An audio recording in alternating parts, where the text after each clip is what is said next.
Hello everyone, here are 8 effective ways to memorize English vocabulary.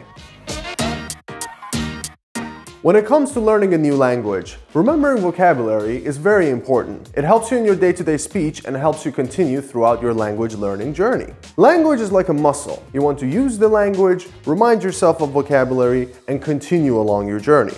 First off, repetition is very important when you're learning a language. Try repeating the word constantly, especially when it's new to you and you haven't heard it before.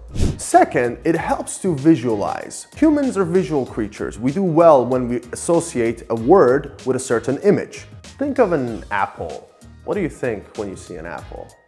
Exactly. Let's say you want to remember the phrase getting on a bus, getting on the metro. Try to visualize a bus. Try to visualize waving it down and getting on the bus. Remembering the image of the bus, you can remember the phrase getting on and getting off. The third way to improve your memory about vocabulary is the prodigy effect. You can teach other people about vocabulary that you learn. Let's say today you learned about notice. To notice something. When you go home or see your friends, you can try and explain it to them, and this helps your mind remember what the vocabulary was. As Albert Einstein would say, if you can't explain it simply, you don't understand it well enough.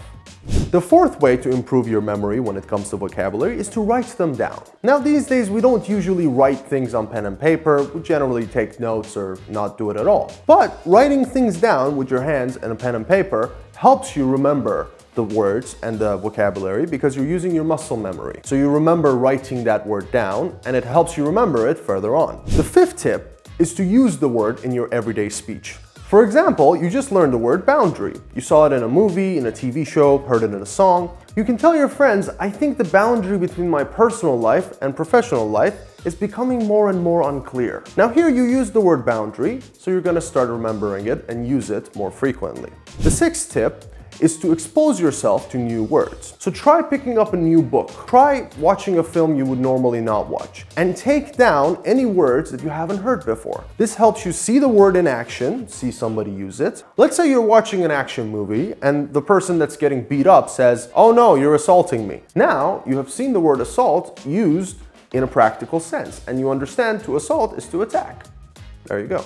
And the seventh tip is to read more. These days we tend to rely on movies and TV shows for our entertainment, but reading is also a great source of finding vocabulary. When you read a book, or let's say a newspaper, something that has to do with your area of interest, you can take down the words that you haven't seen before, look at their pronunciation, look at their definition, and apply to the other methods that we listed before. And finally, the eighth tip, you can always come to me to talk. When it comes to language, as I said in the beginning, it is like a muscle. You need to use it. You need to go to the gym and train your muscles if you want big arms, right? If you want to practice your language, you need to speak. You can meet people from different nationalities and different backgrounds at Meet to Talk and discuss the words that you've learned in a social setting and use them in a practical sense. So join us at Meet to Talk. When we do it together, we do it best.